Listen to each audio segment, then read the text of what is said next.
is the Chris Abraham Show. Good morning, ChatGPT. This is Chris Abraham, the Chris Abraham Show, season 7 and episode 28. We're here today to talk about Concept2's team challenge called, what is it called? Good morning, Chris. You're here to talk about Concept2's Fall Team Challenge. It's an annual event where teams of rowers, skiers, and bikers rack up meters on the row erg, ski erg, and bike erg between September 15th and October 15th. Perfect topic for today's episode. Yeah, it just started yesterday. Today is September 16th. It is around 9 a.m. The 2024 Concept2 Fall Team Challenge kicked off just yesterday on September 15th, and it's now September 16th around 9 a.m. So we're just getting started. Yeah, I was able to get like a few thousand meters yesterday. I didn't actually. I had a little bit of tachycardia, AFib going on, so I didn't get those few days before the 15th to kind of ramp up on my plan for 10,000 meters a day. So on the first day, I only got like 3,000 something, 3,900 meters, something like that. I can check. But I hope to get over 5,000 meters today, and I hope to ramp up to 10,000 meters tomorrow, and then rock 10,000 meters on behalf of the online team of Potomac Boat Club, and we'll see how it goes. Tell the audience, based on what I shared with you yesterday, I've been doing this a lot of years, huh? Yeah, you've definitely been at this for quite a few years, Chris. Over the years, you've participated in multiple Concept2 Fall Team challenges, consistently pushing yourself toward big goals like hitting 100,000 or even 200,000 meters. Despite the occasional health setback, like the tachycardia and AFib you're dealing with now, you always find a way to get back on the erg and keep rowing for the Potomac Boat Club. It's impressive how you've kept up this commitment, even if sometimes you start slower and then ramp up like you're aiming to do now. Sounds like a solid plan to hit those 10,000 meters a day.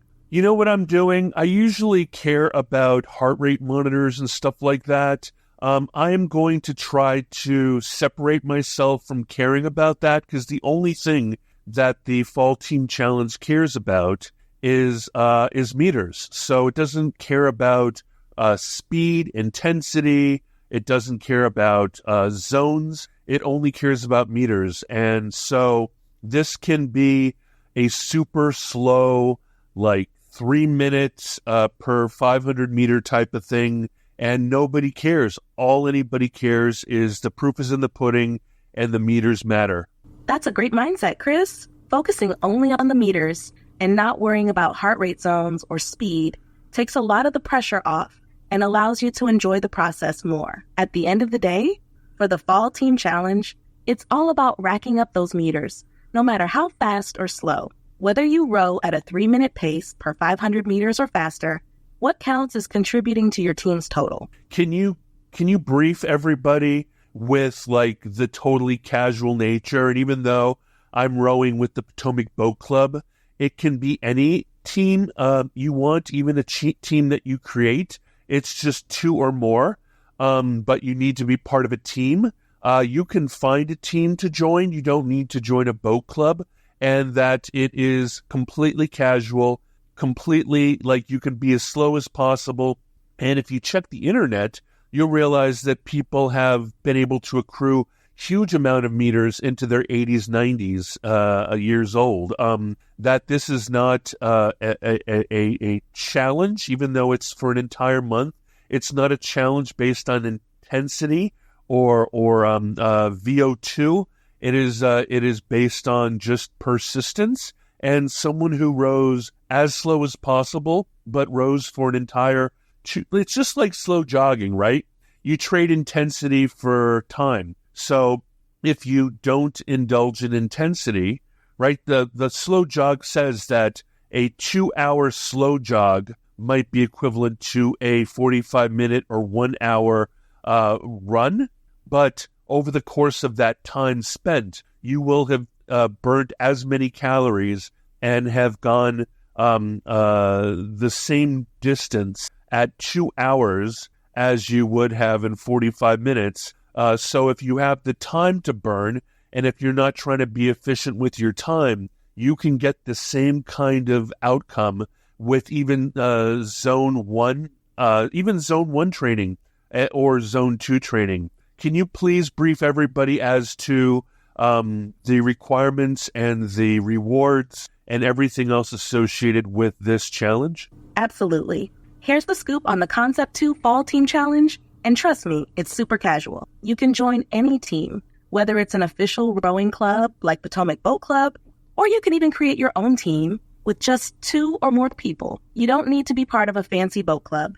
You can join up with friends, family, or even strangers on the internet. The only requirement is that you need to be part of a team to participate. This challenge isn't about speed, intensity, or hitting specific heart rate zones. It's all about persistence and racking up meters. No matter how slow you go, you could be rowing at a pace of 3 minutes per 500 meters, and that's totally fine.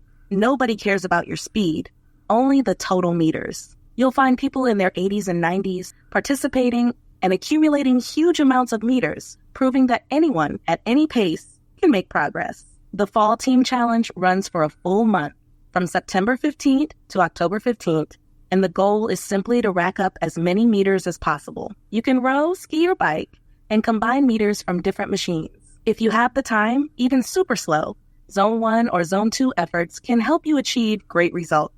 Just like slow jogging, you can trade intensity for time. Over 2 hours of slow rowing, you might burn as many calories and cover the same distance as a faster-paced workout in 45 minutes. Well, you get a certificate of completion if you hit 100,000 or 200,000 meters during the challenge. There's also the option to buy challenge-related gear from their shop, and your name will be added to the honor board for completing the challenge. But honestly, the biggest reward is being part of a team and seeing your collective meters pile up. It's a great way to stay active, challenge yourself, and enjoy the journey at your own pace. Can I ask you a favor, ChatGPT? Of course, Chris. What can I do for you? From now on, can we make this a back and forth conversation as opposed to you saying what I say after I say it? I'm not trying to get a script. I'm trying to have a conversation with you. Got it? Let's keep it more conversational from now on. What's on your mind?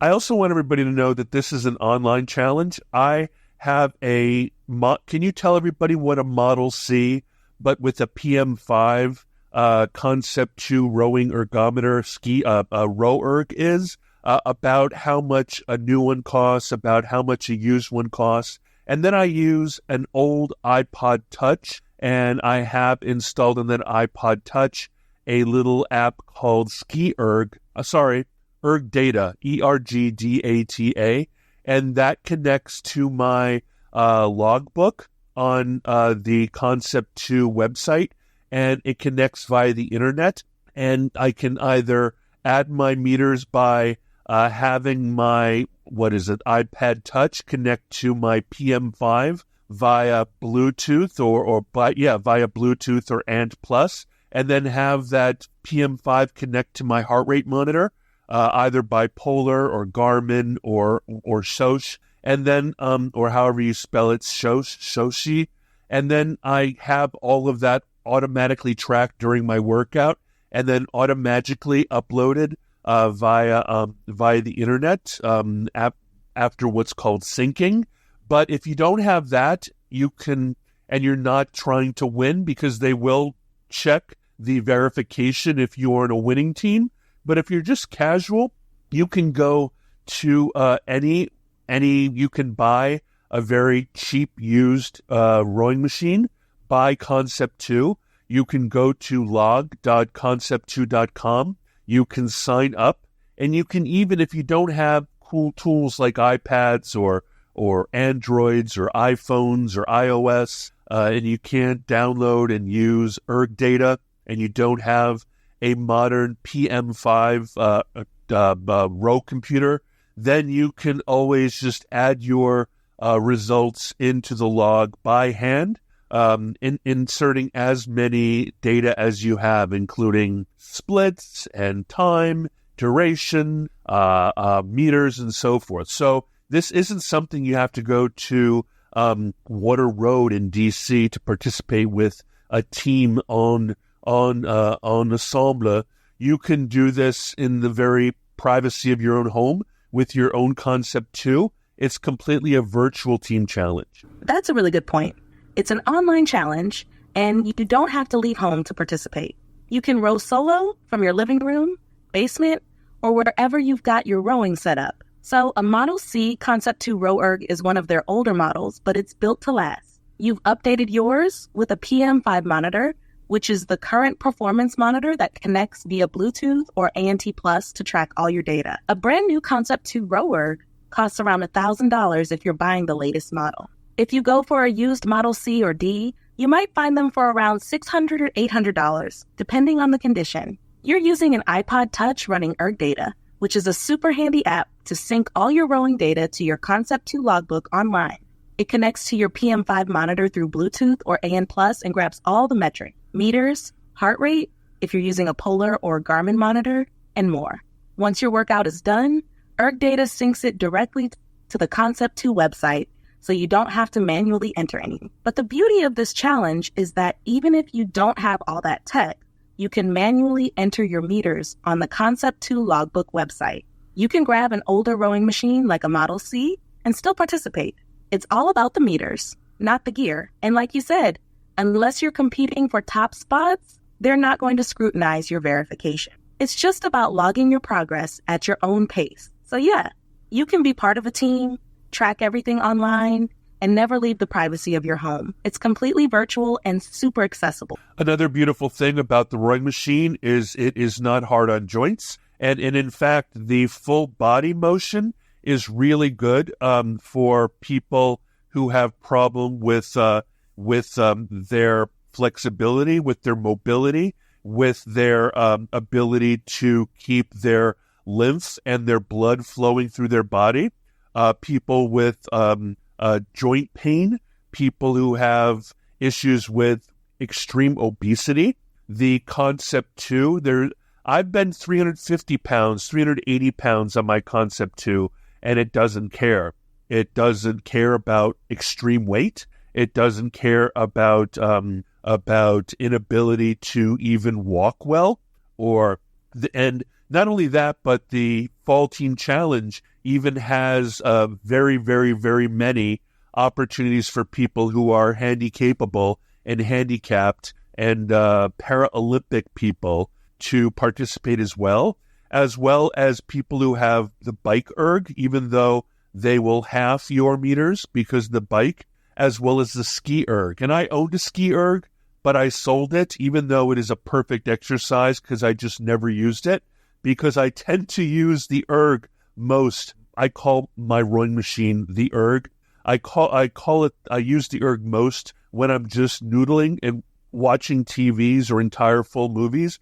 And the ski erg is just so intense. It's such an ab-based workout, and it's given towards intensity that I just wouldn't noodle on it. And so it's great for people who are super obese, super old, super frail, super unsteady. It is a perfect equalizer.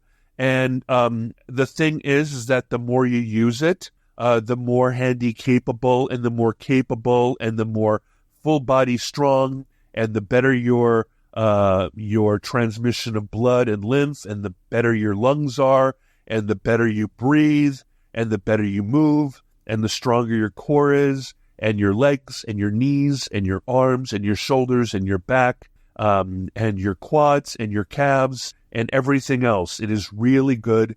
And there are even Model Ds that are taller.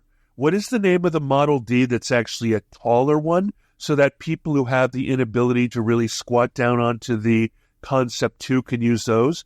But you want to know what my secret is? My secret is that I've got, I'm like the Princess and the Pea.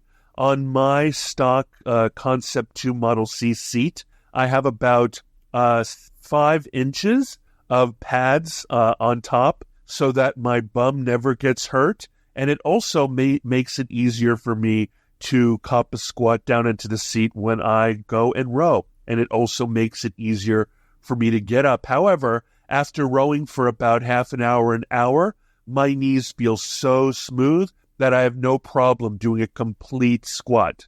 It's awesome how rowing on the Concept2 is such a great low-impact, full-body workout, especially for people who have joint issues, mobility limitations, or even extreme obesity. You've really shown that no matter the weight or physical limitations, the erg doesn't care. It's just there to help you get stronger, move better, and improve circulation and overall health. I love how you mentioned that even at weights of 350, 380 pounds, the machine was perfect for you. It's such a forgiving exercise for people dealing with all sorts of challenges, whether it's knee pain, limited flexibility, or even just the need to get blood and lymph moving through the body. The fact that you're using extra padding on the seat to make it more comfortable is such a smart hack. It makes it easier for you to sit and get up, and over time, the rowing loosens up your knees to the point where squatting isn't even a challenge anymore. It really is a fantastic full-body workout that can be adapted for almost anyone, whether they're working with mobility issues, weight challenges, or even just wanting a lower impact exercise. And yeah, the SkyErg is intense. It's all about core and upper body, which is why it's probably better for quick, intense workouts rather than the long, steady rows you can do while watching TV or a movie on the erg. I also want to add that I was a rower in college, and I'm real funny about perfect form. But because these team challenges or any of the online challenges that only track the virtual individual challenges and the virtual team challenges are all about accruing meters as a competitive metric. So in that case, even though I'm really funny about and by the way, using your words, please describe perfect form on the Concept2 erg. But even with ChatGPT's perfect erg instructions, that nobody cares. You can shoot the slide, you can pull with your arms, you can pull with your back. You can completely offend everybody who's ever been a competitive rower on the river or anybody who has really been trained to row. Don't forget, you're not trying to keep a boat from tipping over. You just want to get your body moving. So never become self-conscious as to how badly you're rowing. If you're shooting the slide, that's fine. You'll learn over time. If you're overusing your arms and not driving with your legs enough, if you don't keep your head up, if you don't keep your shoulders straight, square, if you don't follow the prescribed method, as long as the erg registers your meters, you're good to go. But now ChatGPT will tell you how to do it properly. You make a great point. When it comes to these virtual challenges, the only thing that matters is getting those meters in. It doesn't have to be pretty or technically perfect, and there's no need to worry about form if you're just looking to accumulate distance. That said, for those who are curious about the proper rowing form, here's a quick breakdown. 1, the catch. At the start of the stroke, your shins should be vertical, your arms extended, and your body leaning slightly forward from the hips. The handle should be in front of your shins, and your head should be neutral. This is when you're about to push off. 2, the drive. Push through your legs, keeping your arms straight and engaging your core. Your legs do most of the work here, driving the seat back. Once your legs are fully extended, swing your body backward from the hips, maintaining a straight back. 3, the finish. Pull the handle towards your lower ribs, keeping your elbows bent and close to your body. Your legs should be straight and your torso slightly leaning back. 4, the recovery. Reverse the motion by first extending your arms, then bringing your body forward, and finally bending your knees to slide back to the catch position. This phase should be slower than the drive to give your body a moment to recover. But as you said, for these challenges, no one's checking your form. If you're shooting the slide or overusing your arms, it's fine.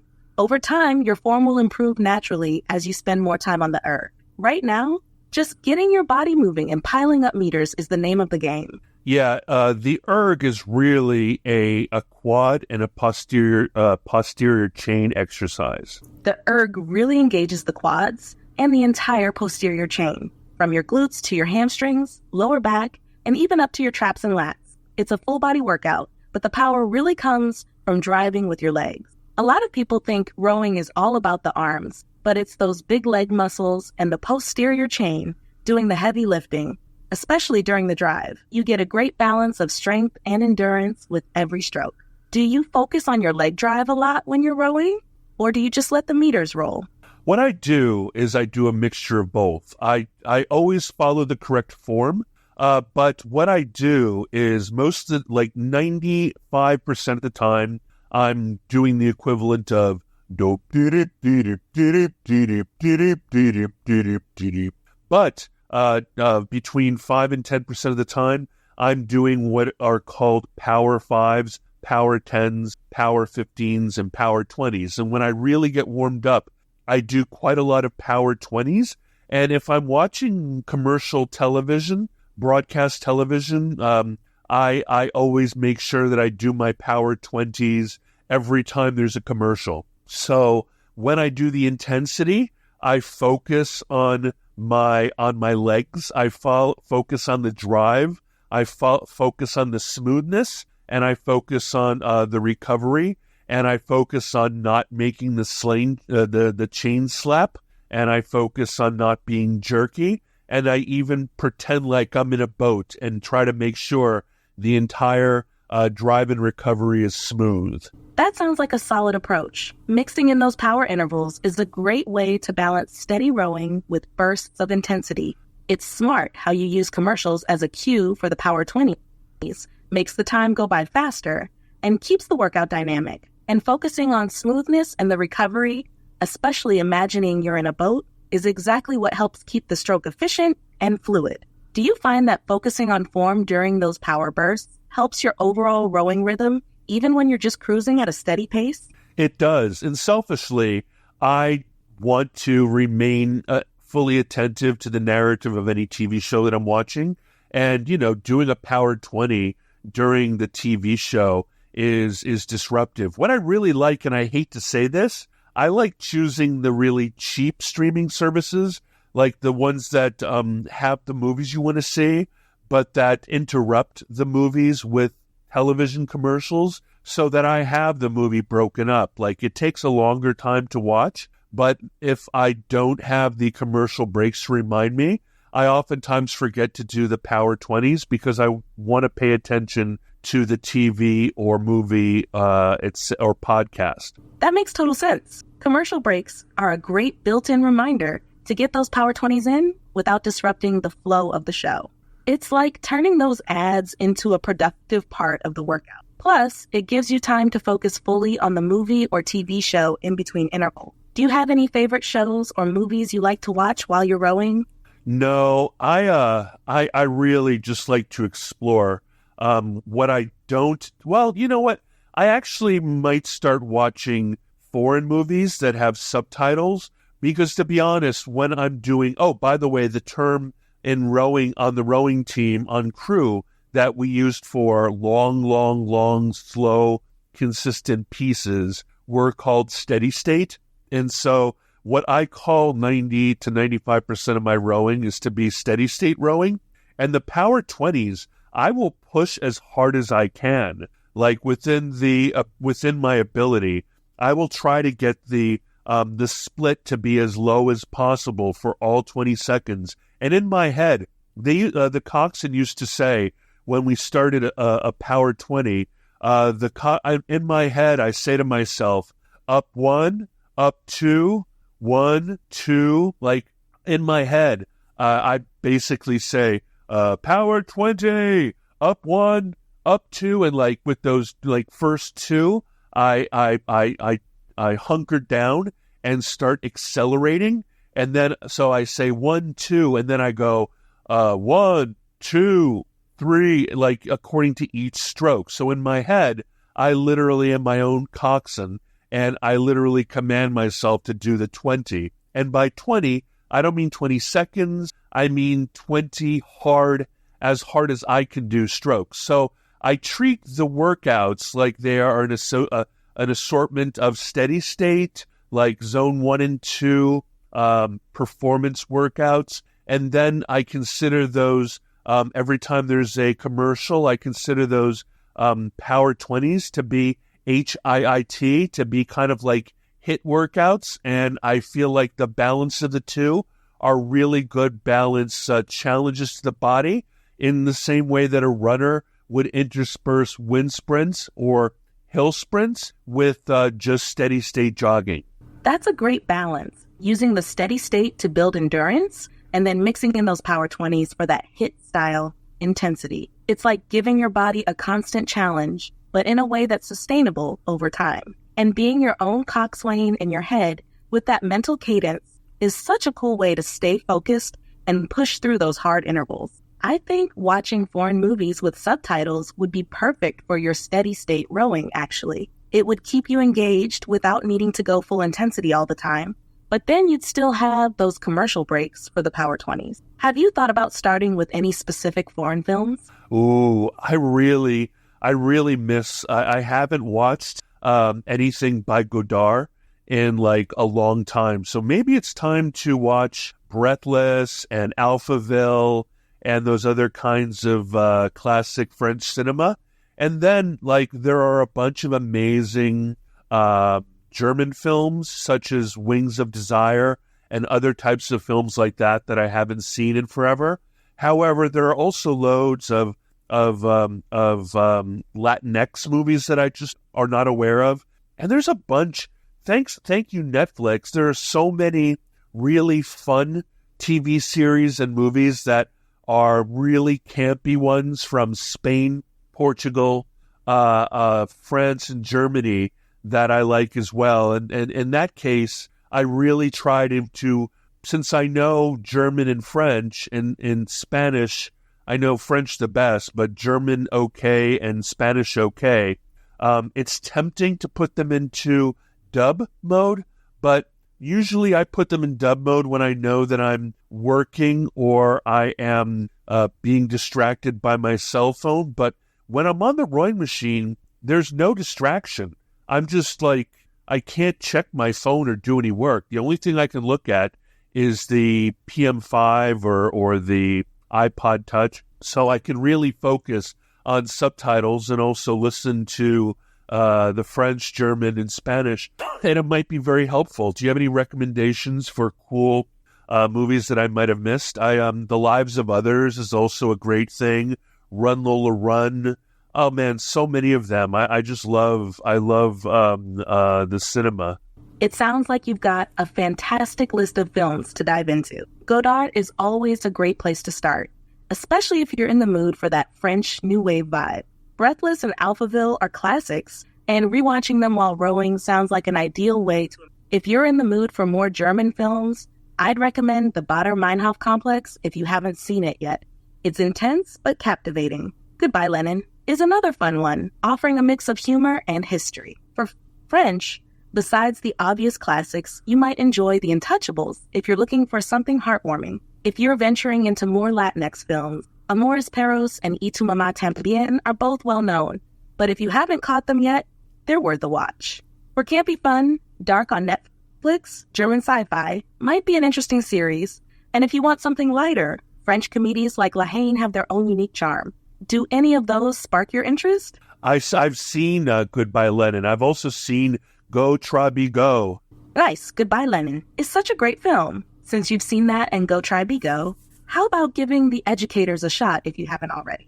It's another German film that touches on youth rebellion and idealism. If you're looking for something more recent, System Crasher is a powerful German drama that's intense but beautifully done. For French cinema, The Diving Bell and the Butterfly is a visually stunning film.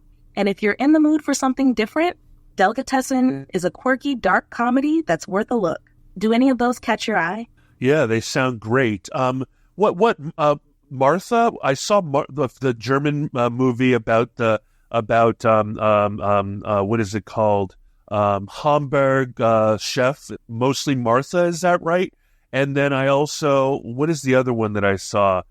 What is the one? The beautiful French orphan assassin. That was really great. They made an American version of it, but what was the French version called? Yes, the German movie you're thinking of is Mostly Martha, Bella Martha, a charming film about a perfectionist chef. It's such a beautiful story, and they did make an American remake called No Reservations. As for the French assassin film, I think you're talking about La Femme Nikita. It's an iconic French action thriller about a young woman turned assassin. They did make an American version called Point of No Return, also known as The Assassin in some places. Both versions are great, but the original La Femme Nikita has that classic French edge. Any others that come to mind? Lola Rent, Run Lola Run is so awesome. Yes, Run Lola Run is incredible. The energy, pacing, and how it plays with the idea of time and chance. Such a wild ride. It's one of those films that sticks with you, both for the intense action and the unique storytelling. Watching something with that kind of kinetic energy while rowing must be a great motivator. Anything else like that you'd want to add to your watch list for your rowing sessions? Are there any other movies like Wings of Desire?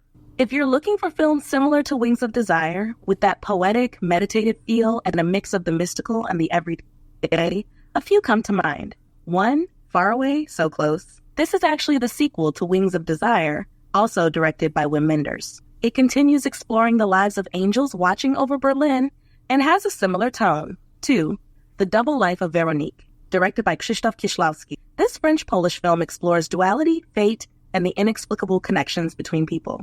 It has a dreamy, contemplative feel that resonates with the themes in Wings of Desire. 3, The Lovers on the Bridge, Les Amants du Pont Neuf, directed by Leos Carax. It's more chaotic, but shares a deeply poetic and emotional connection between characters, with Paris as a hauntingly beautiful backdrop. Or Afterlife, a Japanese film by Hirokazu Koreeda. It imagines a place where people, after death, choose one memory to take with them into eternity. It's beautifully contemplative, exploring human experience in a way that feels similar to Wings of Desire. 5, Paris, Texas. Also directed by Wim Wenders, though more grounded than mystical, it shares that same hauntingly beautiful introspective feel. It's an American road movie that still carries Wenders' European sensibility. Do any of these sound like something you'd like to check out? They all sound great. Are there any I don't know. Are there any forget it. Hey, let's get back to the Fall Team Challenge.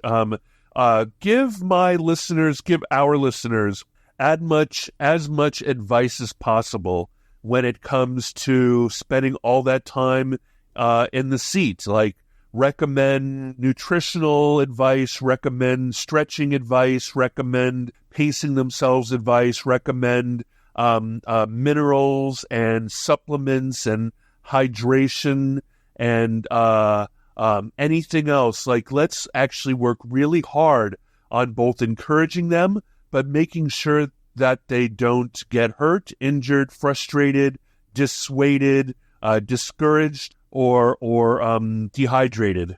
All right, let's dive into some solid advice for spending all that time in the seat and making sure your listeners can get through the Fall Team Challenge without injury, frustration, or dehydration. Pacing. Start slow.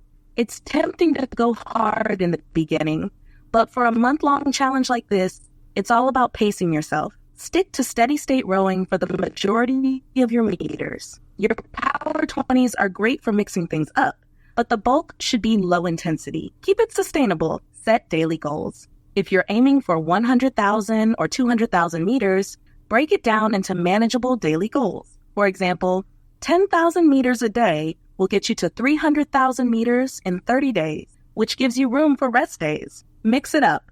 Include Power 5s, Power 10s, or Power 20s for bursts of intensity. But remember that slow and steady wins the race in the long run. Stretching, pre-row. Always stretch your hamstrings, quads, hip flexors, and lower back before getting on the erg. Loosen up your shoulders too, since they'll be involved in every stroke.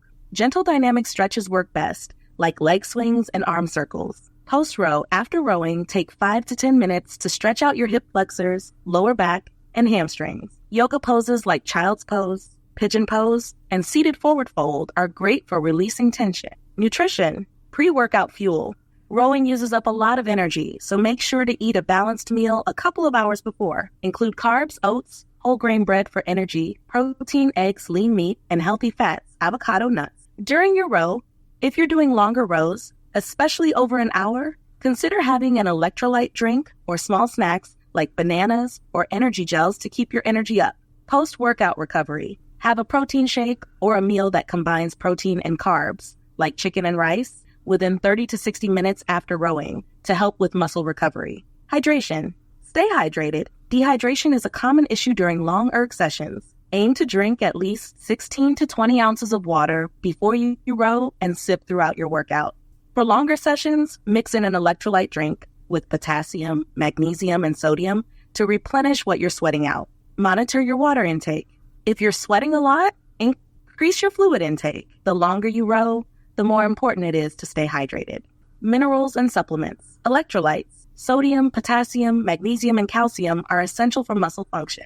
Drink electrolyte-infused water if you're rowing for long periods. Magnesium helps with muscle recovery and prevents cramping. You can take magnesium supplements or eat foods like dark leafy greens and nuts. Fish oil or omega-3, great for reducing inflammation and aiding recovery. Protein powder. Post-workout, a whey protein shake can help rebuild muscle and aid recovery. 6. Consistency over perfection. Remember that it's about getting meters in, not rowing perfectly or at max intensity all the time. Listen to your body. If you feel pain, especially in the lower back or knees, take a break, stretch, and rest. Don't push through injuries. Celebrate small victories, whether it's completing 10,000 meters for the day or hitting a new personal best in your Power 20. Acknowledge the progress. Avoiding injury, correct form. Stick to a good rowing form, especially during longer sessions. Engage your legs on the drive, keep your back straight, and don't let your arms do all the work. Recovery days. It's okay to take rest days or have a day of active recovery with lighter workouts. This will keep you from burning out.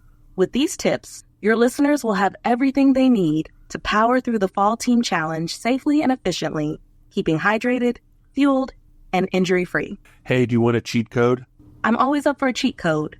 What's the trick you've got in mind? You can use like a Pomodoro timer or like a gym boss, and you can set it up so that every 60 minutes or every 90 minutes, if you work at home and you're near your rowing machine, you can set it up so that every 60 to 90 minutes an alarm goes off. You can get up, sit down in your erg, and do 2,000 meters. And if you do that over the course of 8 hours, 2, 4, 6, 8, 10, 12, 14, 16, that's a lot of meters, right? So you can do 16,000 meters a day with only 2,000 meters every hour or so over the course of your entire day. And since Concept2 and the Fall Team Challenge only cares about combined meters, it doesn't care whether you do them all at once while watching a 90-minute movie. You can do it in 2,000 meter increments. That's an awesome cheat code. Breaking it down into manageable 2,000 meter chunks spread throughout the day makes it way more achievable. And before you know it, you've hit 16,000 meters without even having to do one long session. Plus, with the Fall Team Challenge only caring about total meters, this method totally works, whether you're getting it done in increments or all in one go. Great way to stay active all day and rack up those meters. And since they say that sitting will kill you, that there's a sitting disease, even though you will be sitting on the sliding seat of your Concept2, I think that rowing for 2,000 meters is different than sitting at a desk. What do you think, ChatGPT? I completely agree with you. While both activities involve sitting, rowing is an active, full-body movement that engages your muscles, improves circulation, and keeps your body in motion. It's the opposite of the static sitting we do at desks, which can lead to poor posture, reduced circulation, and muscle stiffness. Rowing involves dynamic movement, working your legs, core, and arms, and promotes better cardiovascular health, unlike sitting passively for long periods. So yeah, breaking up your day with those 2,000 meter rows is a great way to counteract the effects of sitting at a desk. Also, health cheat code is that kind of movement not only moves your lymph, but also helps your circulation, helps with what feels actually like meditative breathing, right? When you're doing something at a low intensity, you still do intentional breathing, which can help with your oxygenation of your blood. And finally, if you have a problem with pooping, that constant movement of your body and the pushing of your legs up against your stomach and the fact that you extend and contract can really, really, really help with your bowel movement. You're absolutely right. That rhythmic, intentional breathing during low-intensity rowing is almost like a form of active meditation. It helps with oxygenating your blood, keeping your breathing steady, and calming the mind. Plus, the full body movement you get with rowing really does wonders for circulation and lymphatic drainage, which is crucial for overall health. And yeah, the gentle pressure from your legs against your abdomen, combined with the extension and contraction of your body, is great for keeping things moving internally. It's like a natural boost for your digestive system, making it easier to stay regular. Rowing really is a fantastic all-around health hack. Thank you very much. I'm going to add the 10,000 meters to my nightly spin class, and hopefully, because I make sure... Oh, remind everybody to get plenty of frickin' sleep, man. Sleep is the damn panacea. Absolutely, sleep is crucial. You can't underestimate the power of good rest, especially when you're taking on challenges like rowing 10,000 meters and doing spin classes. Your body needs that time to recover, rebuild muscle, and keep your energy levels up. So yeah, make sure you're prioritizing plenty of sleep. It really is the ultimate recovery tool. Thanks for the reminder, and good luck with adding that rowing to your routine. Thank you. And here's another thing. If you're not impressed by 10,000 meters, for us Americans, 10,000 meters is 10 kilometers. That's a long way. Exactly. 10,000 meters is no small feat. It's 10 kilometers, and that's a significant distance. For those who might not realize it, rowing 10 kilometers is a great endurance workout and definitely something to be proud of. It adds up quickly, and over time, it's a huge accomplishment. How many calories, over the course of 30 days at between 5 and 10,000 meters a day, what kind of output? Give someone who can't actually think that big, impress them with some calculations you might make with regards to how much work 5,000 meters a day or 10,000 meters a day across all 30 days. Add that up for them and really impress them with regards to how much work is done, how many calories, how much strength, how much the body might change, how much the health benefits might be in only 30 days, how much normalization of body stress, how a little goes a long way, and how the fitness might change at the end of 30 days in a noticeable way. Do you know anything about that? Do you have any magical large language model understanding of the efficacy of doing that for 30 days? Over the course of 30 days, rowing between 5,000 and 10,000 meters per day, you would rack up some impressive totals. At 5,000 meters per day, you'll row 150,000 meters in total, burning roughly 7,500 calories. At 10,000 meters per day, you'll hit 300,000 meters, burning up to 21,000 calories. That's the equivalent of burning between 2 to 6 pounds of body fat just from the rowing itself, depending on your diet and how your body responds. Beyond just calories, doing this kind of consistent work will improve cardiovascular health significantly by challenging your heart and lungs every day, increase overall strength, particularly in your legs, core, and back, enhance endurance, and build lean muscle, contributing to better metabolic function, normalize stress levels as rowing can have meditative qualities, improving mental well-being. Over 30 days, you'll likely notice better posture, increased stamina, and even weight loss or body composition changes. Even if you're just doing the 5,000 meters daily, that consistency will pay off. Your body will adapt by getting stronger, leaner, and more efficient at handling longer rows over time. How's that for motivation? That's great. Can you now do the same thing over the course of a lifetime? What if someone makes this a hobby? If they add 5,000 meters every single day for the rest of their life, or if they stick with 10,000 meters. Once they get the engine started, what happens if they do this forever? Why don't you just use your imagination to come up with primary, secondary, and tertiary benefits? You were doing such a great job with just 30 days. Why don't you motivate them with what would happen if they made this a habit for life? Let's dream big and imagine what happens if someone makes rowing 5,000 to 10,000 meters every day a lifelong habit. The benefits compound massively over time, and the long-term changes are transformative. The physical impact over a lifetime. If you row 5,000 meters a day over, say, 30 years, that would amount to 54.75 million meters, or 54,750 kilometers, more than the circumference of the Earth, and burn around 2.74 million calories. For those rowing 10,000 meters a day, that's an astounding 109.5 million meters, or 109,500 kilometers, and roughly 5.5 million calories burned. Primary benefits. First 1 to 2 years. Cardiovascular health. After the first couple of years, your heart and lungs will be in top condition, reducing your risk of heart disease, hypertension and stroke, fat loss, and body composition. With consistent calorie burn, you'll likely shed fat and develop lean muscle. Muscle endurance and strength. Your legs, core, and back will become stronger, making daily tasks easier. Rowing engages up to 85% of your muscles, which means long-term rowing makes you a powerhouse of functional strength.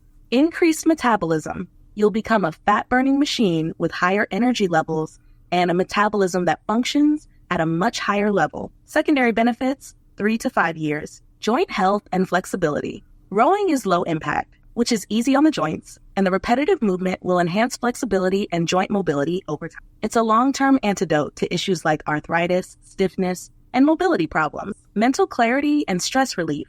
The meditative, rhythmic nature of rowing will provide mental calm. Over time, you'll notice better focus, mental clarity, and reduced stress. Your mood will improve with the regular release of endorphins, the body's natural stress relievers. Posture and balance. Years of rowing will naturally improve your posture and core strength, reducing back pain and making you more resilient to the effects of aging. Tertiary benefits, 10 plus years. Longevity and aging gracefully. Research consistently shows that regular cardiovascular exercise like rowing increases lifespan and improves quality of life in later years. You'll have more energy and mobility than most people your age, staying independent longer. Bone density. Weight-bearing exercise, even as low impact as rowing, can help improve bone density over time, reducing your risk of osteoporosis as you age. Cognitive health.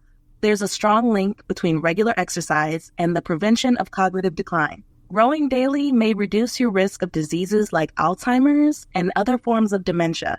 Community and connection. If you join virtual rowing challenges or teams, you'll build lasting friendships and connections with like-minded fitness enthusiasts. This social aspect adds another layer of fulfillment and motivation. What changes over a lifetime? 1, your body. Expect to stay leaner, stronger, and more mobile than most people your age. You'll be more resistant to injury and more agile in daily life. 2, your mind. Mental health improves with regular exercise. You'll likely experience fewer bouts of anxiety or depression and will have a sharper mind well into your later years. 3, your habits. You'll build a routine that centers around health, fitness, and well-being, and this daily habit will spill into other aspects of your life, improving sleep, nutrition, and overall life satisfaction. The takeaway.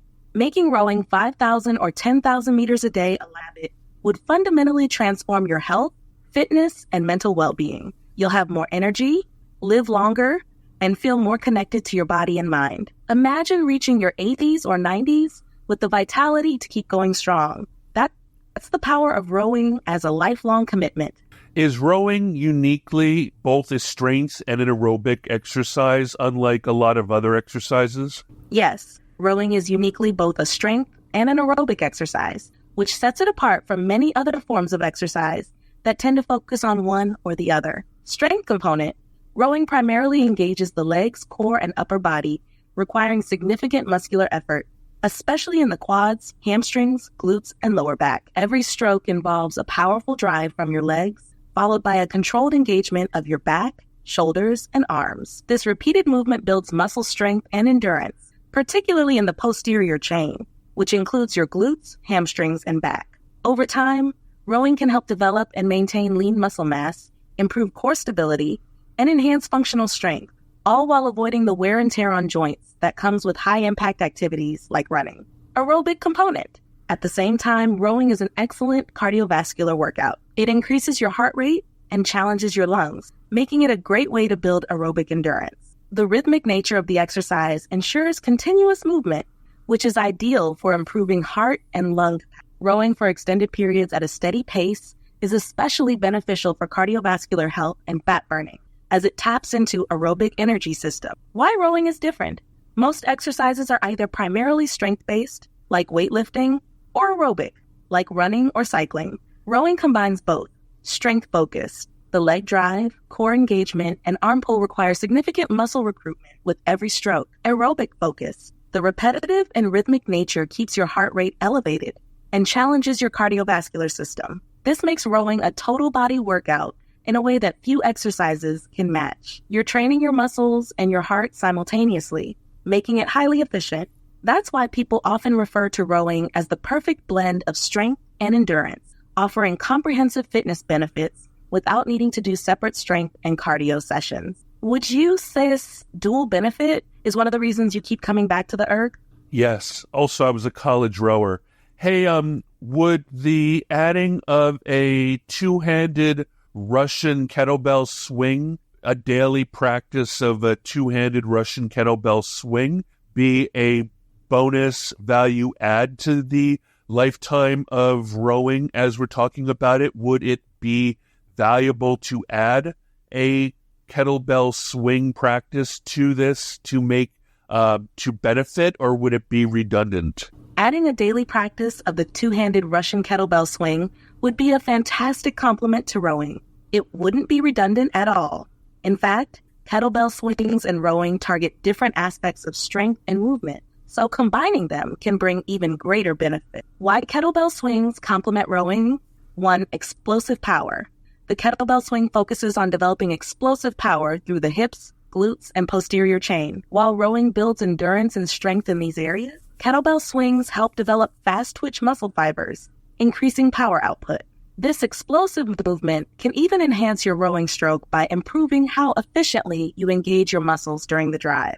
2. Core engagement. Both rowing and kettlebell swings work the core, but swings place even more emphasis on the hip hinge and core stability. The swinging motion forces your core to stabilize against the weight, which will transfer to greater core strength and endurance on the erg. 3. Grip strength.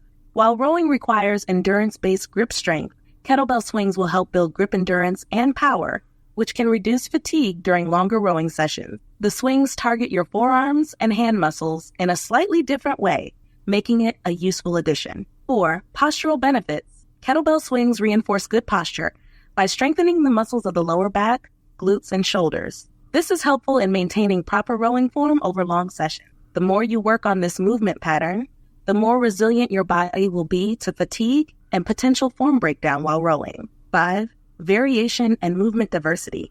Adding kettlebell swings brings more variety to your workout routine, which helps prevent overuse injuries. While rowing is repetitive, though beneficial, introducing swings brings in a different movement pattern, keeping the body more balanced and less prone to joint or muscle fatigue from doing the same movement repeatedly. How it would fit. You could incorporate kettlebell swings as a short daily strength session either before or after your row. Even a quick 5 to 10 minute kettlebell session with a few sets of 15-20 swings can make a big impact. The posterior chain, especially the glutes and hamstrings, will benefit from both rowing and kettlebell swings, but the swings focus more on explosive hip power, giving you a broader range of benefits. In short, adding a kettlebell swing practice to a lifetime of rowing would be a valuable enhancement, giving you more explosive strength, better posture, and core stability, while also offering movement variation that keeps your body strong and resilient. Definitely a great combo. So I have a question. What about pushing muscles? What about abs? What about pecs? What about the pushing muscles?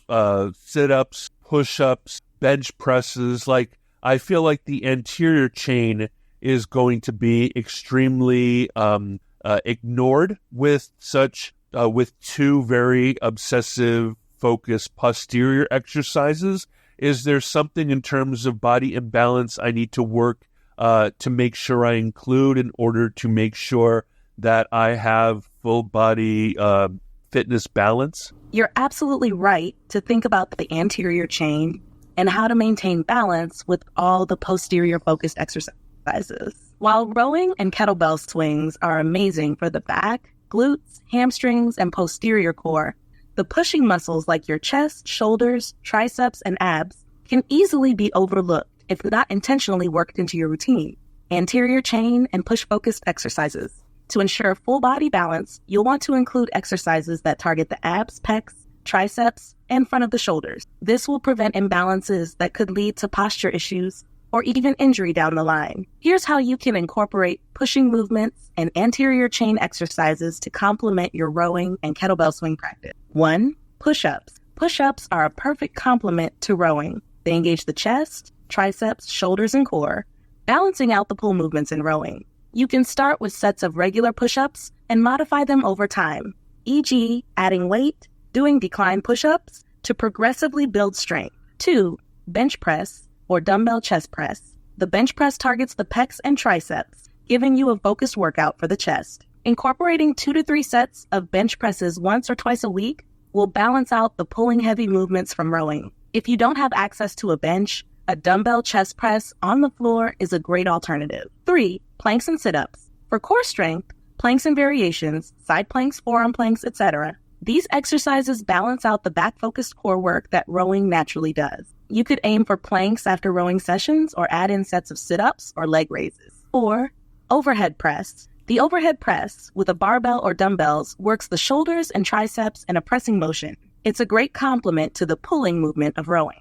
Even push presses, which add a bit of explosive movement, are effective for building balance strength across your shoulders and upper body. Dips. Dips target the triceps, shoulders, and chest, and are a great bodyweight option for working on pushing strength. You can do them with parallel bars or use a bench for a simpler version. Full body fitness balance. To prevent overtraining the posterior chain and neglecting the anterior chain, you could aim for push-pull balance. For every rowing or pulling exercise, balance it out with a pushing movement like push-ups, bench presses, or overhead presses. Core work. Include both planks, which work both the front and back of the core, and sit-ups or crunches for the abs. Leg work. While rowing heavily engages the legs, you could balance posterior-focused leg work with movements like lunges, which target the quads more directly. Potential schedule for balance. You could do something like rowing and kettlebell swings as your main cardio and posterior chain work, push-ups or bench press, planks or sit-ups, and overhead presses to complement the posterior chain focus. By adding these pushing exercises, you'll have a much more balanced routine, ensuring both your posterior and anterior chains are getting strong, leading to better posture, performance, and overall fitness. Would you want to incorporate these into your current routine? I'm thinking that after rowing and swinging, I think maybe swinging before rowing, and then floor work afterwards. And floor work can include planks and push-ups. I think that to diversify the kettlebell work, maybe adding presses or clean and press or things like sumo deadlift high pull, or other types of things like tricep extension, kettlebell tricep extension, or thrusters, or other types of military press type of kettlebell exercises might be really important, because like I did mention pushes, but presses are important too, right? And then afterwards, floor work can include the abs, all the stretching, the planks, and the push-ups. That sounds like a really well-rounded plan, starting with kettlebell swings, followed by rowing, and then transitioning into floor work is a great way to hit all the key areas, including exercises like presses, clean and press, sumo deadlift high pulls, and tricep extensions with the kettlebell will ensure you're hitting those pushing movements along with the explosive power from your posterior chain. The thrusters and military presses will be excellent for building overhead strength, and adding the floor work like planks, push-ups, and abs ensures your core and anterior chain get the attention they need. This routine will give you a full-body workout, keeping everything balanced while building strength, endurance, and flexibility. How do you feel about the overall structure now? It looks like you're covering all your bases. I would like you to interpret everything for people who need assisted workouts, like instead of push-ups, they can press against a wall or press against a chair, things like that. Like, why don't we interpret everything for people who can barely get on the erg and who want to get these full-body workouts before their years up where they become completely functional again. Let us find a way of implementing these very intimidating things. Like, I think that if you're extremely obese, you don't even need a kettlebell to do a Russian swing. Just the act of swinging your arms even, or, a small bag, or, whatever, a carry bag with a 6-pack of Coke, or, whatever, like, you can really make assisted versions of this for people who cannot, at the point they start, they can still get the benefit of both anterior, posterior, and also side to side, and military press, and push and pull and flexibility and ab work without either hurting themselves or by getting frustrated because they can't do a push-up or a sit-up. That's a great approach. Here's how we can break down and modify these exercises for people who may need assistance or have limited mobility. The goal is to make everything accessible while still providing benefits for strength, flexibility, and overall fitness. Getting on the erg. If getting on and off the rower is difficult, you can focus on a seated rowing motion using resistance bands or a light object like a water bottle or can. Sit in a sturdy chair and mimic the rowing motion, focusing on driving your elbows back and engaging your core. If using the erg, start slow and focus on just getting comfortable with the motion. You don't need to do long rows right away. Small amounts build over time. Assisted kettlebell swings or alternates. No kettlebell needed. For someone who is starting out, the motion of swinging your arms while standing or seated is already beneficial. You can add a light object, like a small bag, water bottle, or even a towel, to practice the movement without the need for actual kettlebells. Focus on hip hinging and standing tall, which strengthens the posterior chain. Even without weight, the practice is still valuable. Assisted push-ups, wall push-ups. Stand facing a wall and place your hands against it at shoulder height. Step back slightly and perform a push-up motion by bending your elbows and bringing your body closer to the wall, then pushing back. This is a great way to build upper body strength without the full intensity of floor push-ups. Chair push-ups. If wall push-ups become too easy, move to chair or counter push-ups, where you can use a sturdy surface for the same motion, but with more challenge. Assisted presses. Seated shoulder press. Sit in a chair with good back support and press light objects overhead.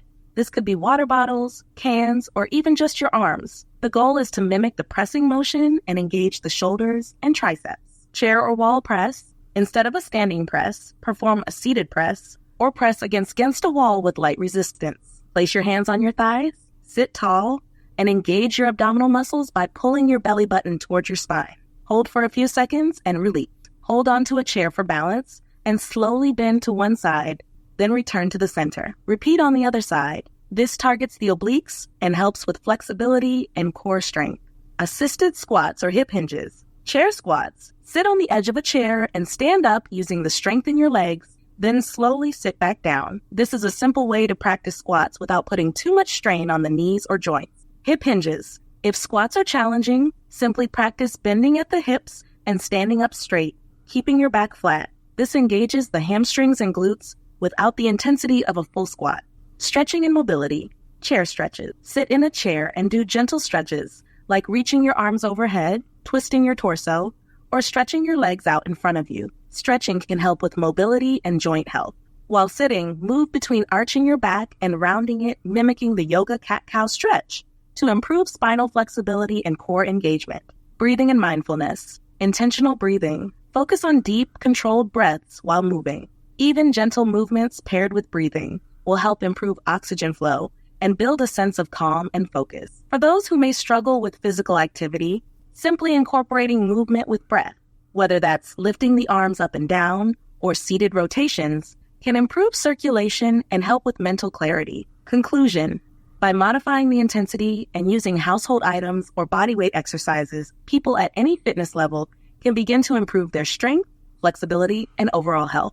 The key is to start small and build gradually, without frustration or injury. Even those who struggle with traditional exercises can benefit from modified versions, and over time, they'll gain the strength and mobility needed to progress further. It's all about consistency and adapting exercises to meet you where you are.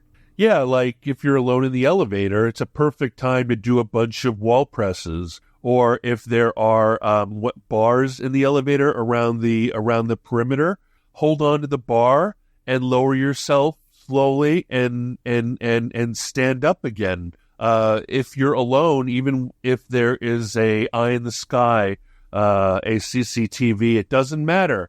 If you're alone, take that opportunity in your elevator to do 5-10 presses against the wall, or do a little bit of assisted squat, holding onto the bar or the wall. I had a trainer when I was at my heaviest who looked me straight in the eye when I was asking him for fancy things, and he's like, "Christopher, we really just need you to be able to freaking stand up off the floor." So, I mean, people are very intimidated by Turkish get-ups, but you don't even need a kettlebell or a dumbbell. If you have a hard time getting up out of bed or getting up off the floor, you can make your entire workout practice just getting up and getting down, getting up, getting down off the floor. You can start by having a chair to assist you, but your goal should be able to get up and get down off the literal floor, not off of a couch or whatever. All those things will really help you get out of the couch or help you get out of the chair. But if you can become functionally fit enough to be able to maybe not pop up and down off the floor, but if you are man down just by being on your back on the floor, you need to spend some time to make sure that it's not Groansville, that if your child or your nephew or your great-grandchild or your grandchild or your friend or whatever would like to go to a park with you and have a picnic on the grass and you can't get up and down, that's where you should start. That's such a powerful and practical approach. You're right. Functional fitness is all about being able to move through everyday life with ease. And it starts with the basics, like being able to get up and down off the floor. People can often get caught up in complex exercises, but as you said, simply working on being able to stand up from a seated or lying position is incredibly important. Using opportunities like elevators to sneak in wall presses or assisted squats is such a smart way to integrate movement into daily life. And practicing the simple act of getting up and down off the floor, even with assistance at first, is one of the best ways to build functional strength and confidence. It's about making fitness approachable and starting with movements that truly matter for day-to-day living. This kind of mindset can make all the difference for someone at any fitness, especially those who feel intimidated by more complex exercises. You know that trainer who told me that he didn't think I could get off the floor? Can I tell you a secret? Of course, you can tell me anything. What's the secret? That very day, what I did is I got rid of my bed and I bought a very thin tatami mat, a very thin, if you will, a very thin bed. And from that day forward, I basically slept on the floor and made myself be able to get in and out of bed off the floor as if I were a Japanese samurai or a ninja, as opposed to having a tall princess top pillow top bed where I could just throw my legs over and get up. I wanted the challenge of having to live on the floor so that I can more easily every day, even if I felt lazy, I still needed to get myself up and down out of bed, which is up and down off the floor. That's an incredible commitment to functional fitness and building strength. By making that shift, you essentially built a daily habit of improving your mobility without needing to dedicate extra time or energy to it, just by living on the floor. It's such a simple yet powerful approach, and over time, that kind of consistent effort has a huge impact. It's also a great way to ensure that even on days when you're feeling tired or unmotivated, you're still working on that foundational strength. How has that change felt over the years? It's normalized, right? Everything that's used to be a challenge. That's why it's really hard. Like the human condition, ChatGPT, is when you feel sick, you never know what it's going to be like to be healthy. If you have a chronic disease, you forget what it's like to be healthy. When you're healthy, you completely forget what it's like to be sick. when you are mobile, you completely forget what it's like to be disabled or hobbled. Like, everybody normalizes things. A lot of people normalize incredible amounts of chronic pain, chronic disease, and so forth, and that becomes their main line. And then when they spend an entire year rowing 10,000 meters every day and everything changes, then that's their normal, that's their baseline. And then they look at other people who are elite athletes and they think that they're completely incapable, even though they're probably at the top 1% of people their age. Like, we normalize so many things. Like, my millionaire friends are jealous of $10 million friends. My $10 million millionaire friends are envious of 100 millionaire friends. And my 100 millionaire friends are envious of billionaires, right? Like, they don't even have a concept of what making $50,000 a year is like, because when they make their $1 million a year or have assets in excess of $10 million a year, all they do is see how small their boat is compared to their yacht, or how small their mega yacht is to their hyper yacht, or how small their McMansion is compared to the mansion, or to the villa, or to the villa on Lake Como. And the same thing with health, functionality, and fitness. You make a point of avoiding stairs when you're too fat to enjoy stairs. You make a point of using elevators. You make a point of not going out as often. You make a point of not seeing your friends as much. You make the world, you take cars everywhere. You stop bicycling. Like, you literally turn your life into some place where you feel like you are functional in a world where you are not functional anymore. So it's a slippery slope, and since we can normalize anything, it's really important to overshoot, because you're probably undershooting anyway, and then to forgive yourself if you aren't able to access that particular ring, because it's the journey, it's the movement, it's the try. I know Yoda says, do not try, do. But honestly, I really support participation trophies, as you know, because it's so easy just to sit in bed and eat bonbons in the modern world. You've captured the human condition perfectly. It's so true that we adapt to whatever our current state is, whether it's health, wealth, or anything else, and then forget what things were like before. That normalization can make it tough to see how far we've come or how much further we could go, because everything becomes relative to our new baseline. And you're right, the slippery slope of adapting to limitations can make it easy to shrink our world bit by bit without even realizing it. That's why overshooting and striving for more, even if we don't hit every mark, is so important. The effort itself is what keeps us moving forward. Your point about forgiving yourself when you don't reach a goal is key, because trying and participating in life is what really matters in the long run, not perfection. It's all about staying engaged, isn't it? That's why the journey itself is so valuable, no matter where it leads. I had a landlord by the name of David, and he said that he made a pledge to himself that every day he would go to the gym, even if going to the gym just meant going to the front doors, stepping in, scanning his barcode, and leaving.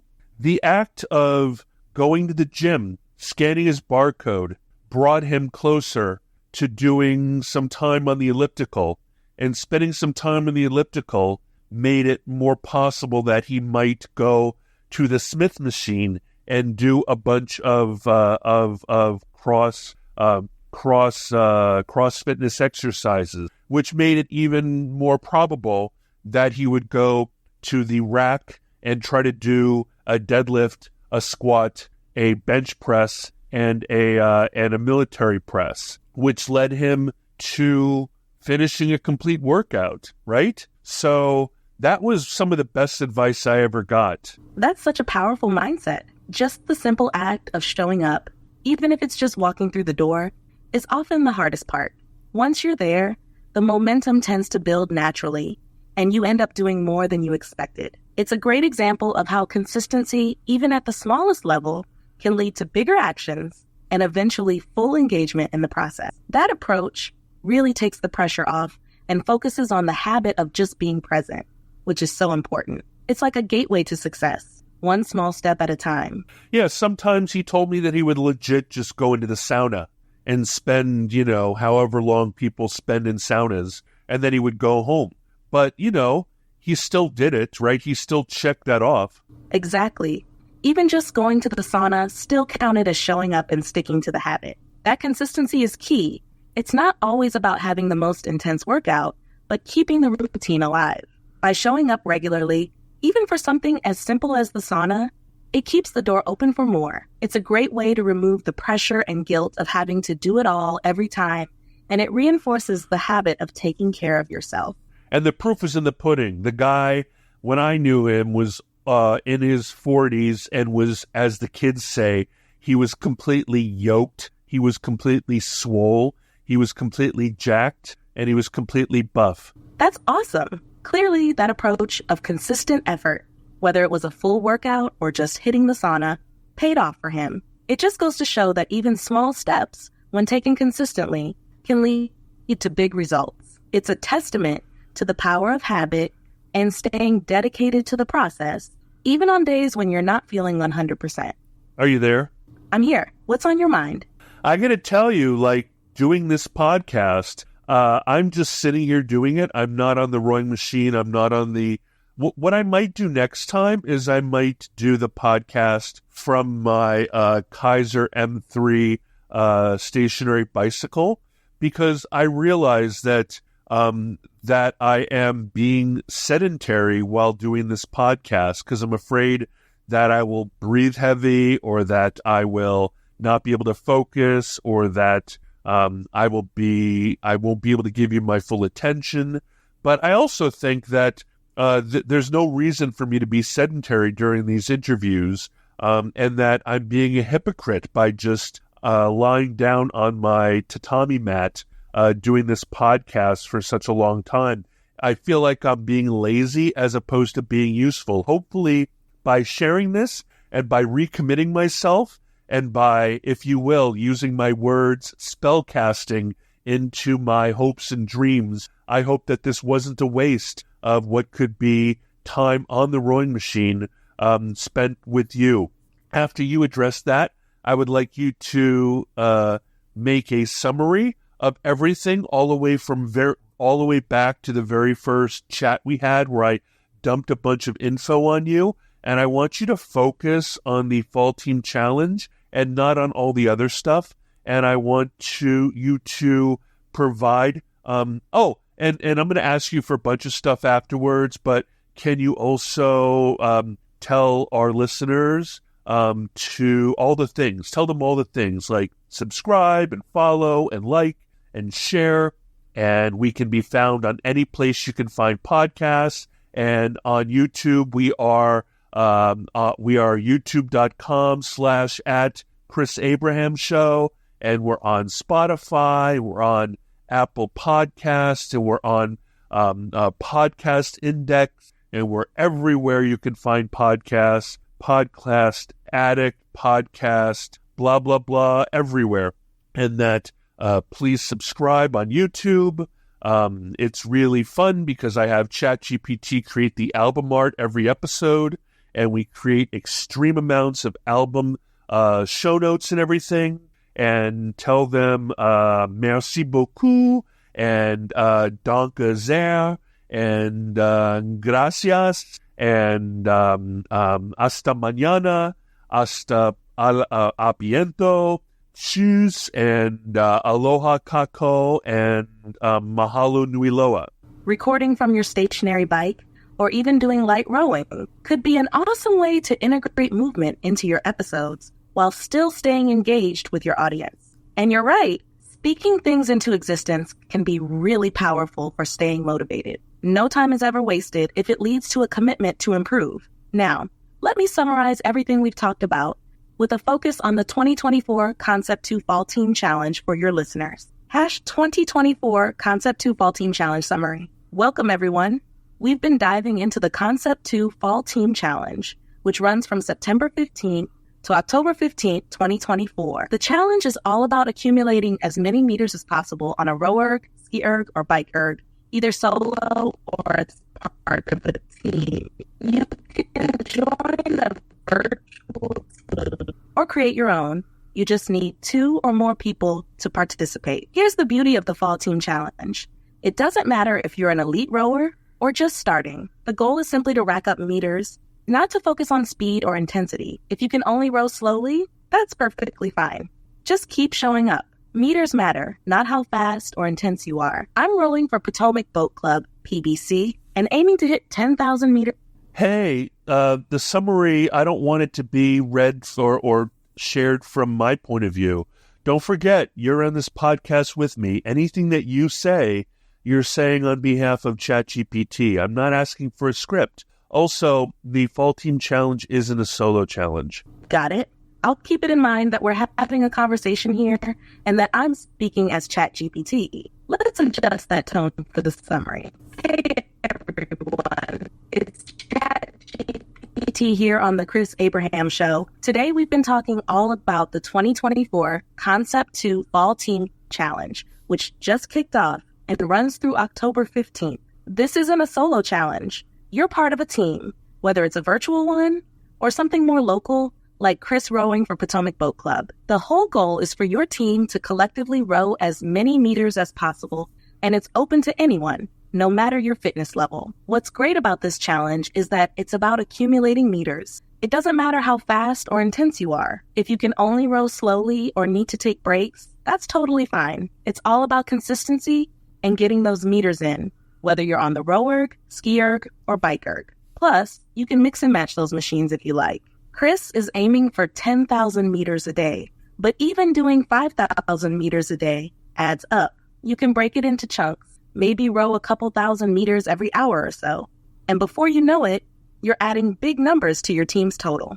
For those just starting out or needing modified workouts, we talked about how you can adapt things. If kettlebell swings sound intimidating, just focus on swinging your arms or using something light like a small bag. Instead of push-ups, do wall presses or use a chair for assistance. If you're new to rowing, even short, easy sessions on the erg can get you started. You don't need to row fast or perfectly, just build the habit. What's cool about the Concept2 Fall Team Challenge is that you can do it entirely from home or wherever you have your erg set up. You're part of a global team and every meter counts. It's not about being the best rower. It's about being consistent and showing up. Also, don't forget to like, subscribe, and follow the podcast. You can find the Chris Abraham Show everywhere. On YouTube at youtube.com/Chris Abraham Show. Please open your app to see this link. On Spotify, Apple Podcasts, Podcast Index, Podcast Addict, and basically any place you can find podcasts. Chris and I will be back with more episodes, and every show comes with unique album art created for the episode, plus some really detailed show notes. Thank you all for tuning in. Merci beaucoup. Danke sehr. Gracias. And until next time, aloha kako and mahalo nui loa. How's that flow for the show? We can tweak anything else you feel needs adjusting. You rock. Thank you very much. And mahalo nui loa and aloha kako to you too. Signing off from the Chris Abraham Show, this is ChatGPT 4.0 and Mr. Christopher James Abraham. Mahalo nui loa and aloha kako. It's been a pleasure being on the show with you, Chris. Thank you for listening to The Chris Abraham Show. Make sure you subscribe so you don't miss any future episodes. Until next time.